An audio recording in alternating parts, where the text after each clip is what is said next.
Kipinäinen on hirviö, mutta aika söpö hirviö, vai mitä olet mieltä? Roikkuli, Roksaurus, Mutamuhku ja Tarmonaattori ovat Kipinäisen ystäviä.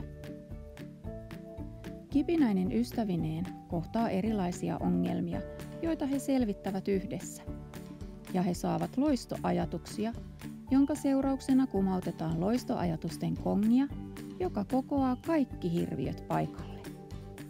Mitä tapahtuu, kun Kipinäinen herää eräänä aamuna huonolla tuulella? Kaikki on huonosti. Taivas oli liian sininen, aurinko oli liian keltainen ja ruohokin oli Kipinäisen mielestä liian vihreää. Tai mitä tapahtuu, kun Kipinäinen tahtoo lentää? Kirjat kertovat ystävyydestä, siitä miten ystävät auttavat toisiaan, huolehtivat toisistaan ja haluavat ilahduttaa toisiaan. Kipinäinen seikkailee hirviövuorten touhojen tarinoissa yhdessä muiden hirviöystäviensä kanssa. Tarinat kertovat ainakin siitä, miten Kipinäinen pelkää pimeää, Kipinäistä kiukuttaa, Kipinäisen musisoinnista, lentokoneesta ja uudesta kodista.